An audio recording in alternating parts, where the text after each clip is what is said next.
Holy suspension, Batman!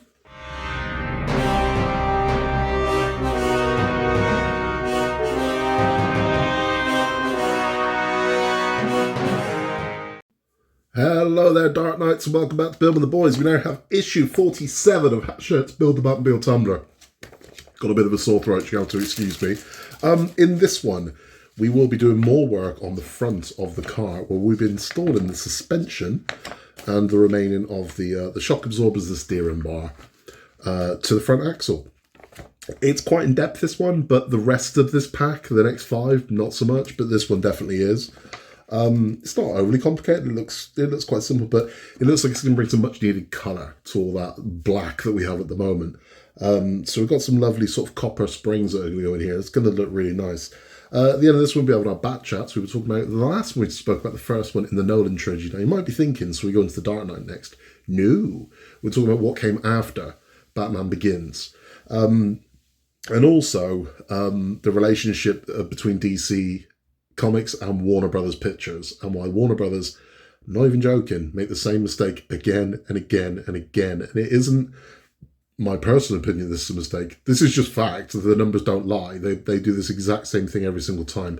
But we'll look at exactly what came after Batman Begins and why, more importantly. But without further ado, let's bring up the front of the car and we're going to get this one built.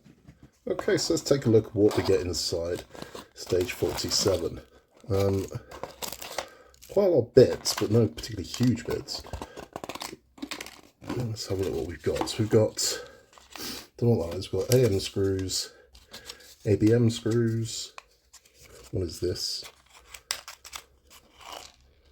Ooh. Okay. Whatever these are, let's put those to the side, I don't want to lose those. One of these should be springs, one of these should be, there we go. So these are plastic components, doesn't fill no confidence when it comes to suspension, but okay. And then I'm hoping these are metal springs, I hope they are. I don't know. Are they? I'm not... I think they are. It's hard to tell. These parts are metal. I can't tell if these are metal or not, are they? Let's find out.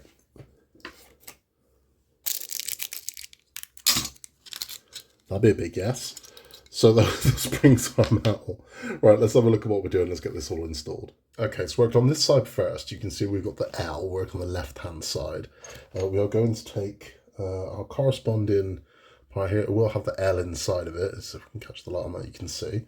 And that's going to lock over here and basically lock this one in place. So we'll pop that one over there.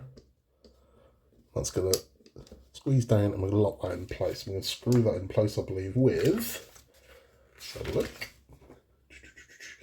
AM screws. So I'll get this ready and we'll get this screwed in. I'm going to use 3-in-1 augs, we've got metal to metal. Okay, so we flip this one over and we're holding the bracket in place. I'm just going to touch the head of the screw into some 3-in-1 and then I'm going to try, there we go, get that one lined up, get this screwed in. Now these really are a small head screw. Might go down a size on screwdriver. In fact, I think I will. Because those really are, these are tiny, tiny, tiny screws.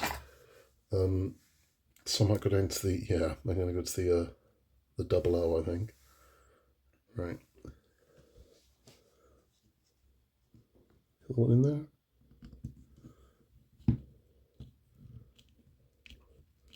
That's better. It's much better.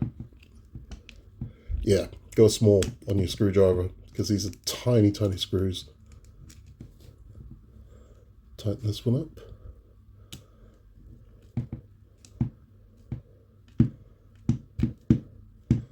Okay, so that's now locked in. So that piece now is locked in there, holding that in. We do the exact same thing by fitting this one in. It is a mirror image of what we've just done. So I'll get that done and we'll take a look at how we're looking at that point. Okay, so that's both of those now installed. We've got right here, left here. I'll flip this one back over. The next thing we're working on is the springs and the shocks. Okay, now quite simply, we're going to take these and slide them into the springs. There's one, there's two, there's three,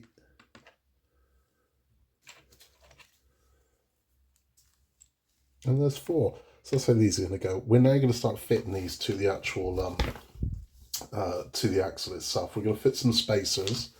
So let's get the spacers ready. Let's get that done. Okay, so taking our spacers, we're literally just going to slot them straight over the ends here. There's one. And there's two. Let's get the other two done whilst we're there. Slide over to this side.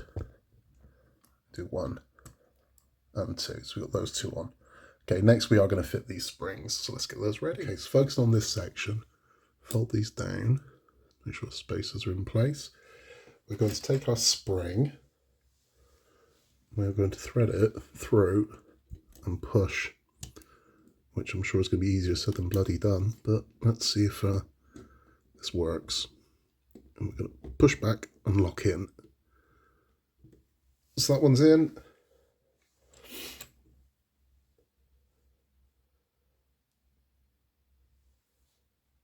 So once that's in, we're going to hold that in place. Well, I was going to put both in, but I thought, you know what? One's going to ping off into the atmosphere to do that. I'm going to put a single ABM screw through there to hold this one in place. So here we go. We're going to get one of these screws through here. Again, black on black against black. Not the easiest bloody thing to see, but we've got to line this up as well, which hopefully... Yeah, I'm not lined up. I've got to line this up. There we go. Line that up wasn't so hard. It's quite free moving. But again, I've used the 3-in-1. I want this in. I want this held secure. So all the way through. There we go. So that's that one in. Now I'm going to do the same thing on this side, so I can get that one installed, and then we'll get that screwed in as well. So it's both of those screwed in, and that's looking real nice. So now we've got actual suspension to this.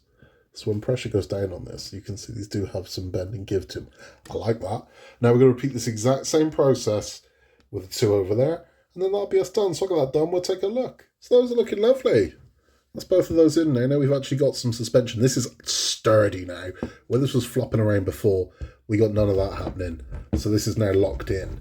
So that's nice, that's reassuring. And these give this some much needed colour. It's almost got steampunky vibe. I love this kind of bronze that we've got going on here. It's gorgeous, really nice. Happy with that, very happy with that. Let's make sure we are actually done. Yes, we are. That's it. That's all for this one. Let's have a chat. So that's that one done, and it's looking really nice, and it's now feeling solid, which is good because this was flopping around forever. Now you can see it isn't. This is now solid. It feels nice. Feels good. Feels good, feels solid, feels, sturdy. That's kind of what I want, I don't want this flopping around all over the place feeling like, God, that's going to snap if I pick it up. Doesn't feel like that now. It feels solid. That's a good thing. If you just stick around with the instructions, thank you for stopping by. Please remember to like and subscribe if you haven't yet. Helps the channel massively, and we do appreciate your support. If you want to contact us, you can contact us at buildingtheboys@outlook.com. We'd love to hear from you.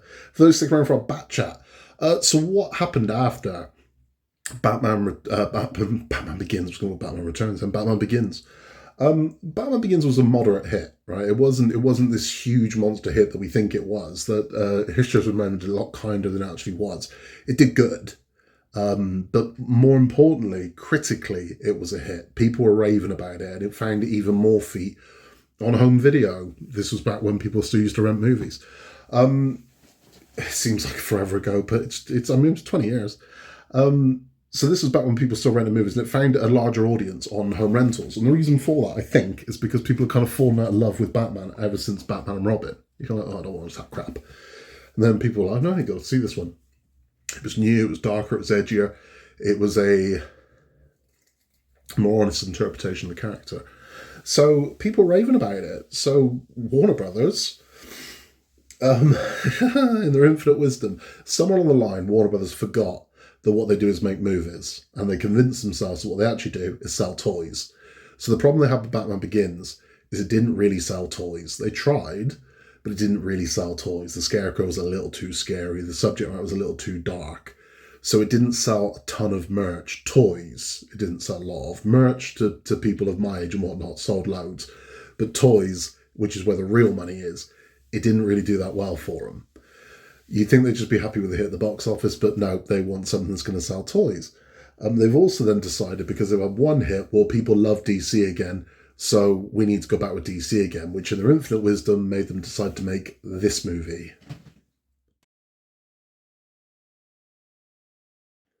So I can see where that decision came from. Some executive somewhere is still convinced, I think all the executives of Warner Brothers are still convinced that Superman is the bigger character of the two. Comic book wise, it's kind of true. Merch wise, it's not true. And I think realistically, Batman is the number one character DC. It's not Superman. As much as it might have been for a long time, a very long time. The first half of the 20th century, definitely. The second half of the 20th century, not so much. Batman is their big character. I don't know why they fail to see this. They're convinced it's Superman. But it just isn't. And to be honest with you, I don't think Superman's ever really been done justice on film. I don't. I think every interpretation of Superman so far hasn't really come close to it. I think the Christopher Reeve one, the first one, is the closest we've had to a legitimate Superman movie, but even that was of its age. So why they made the decision to make this one, but make it a sequel to Superman 2 is really bizarre, because this is what you have to remember with this movie, is it's a sequel to Superman 2 that requires you, the audience, to forget that Superman 3 and 4 exist and remember a movie you might not have seen for 20 years. So it's a bit of an odd one. It's a bit of a weird one. But this is what the path they decided they were going to go down. Now, the reason why we're talking about this on a Batman chat is because the original plan was for these two to meet.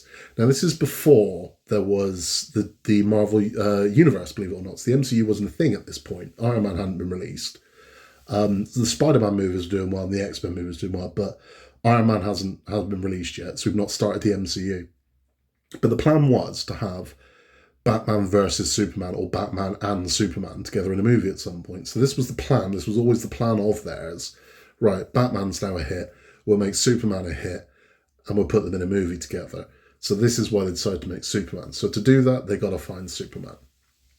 And we'll talk all about that in the next one. That's all from me. In a world where you can be anything at all, just be nice. As before, if you haven't yet, please remember to like and subscribe. It helps the channel massively, and we just appreciate your help. Take care, and I'll be back very, very soon for issue 48 of the Tumbler. Take care, see you then.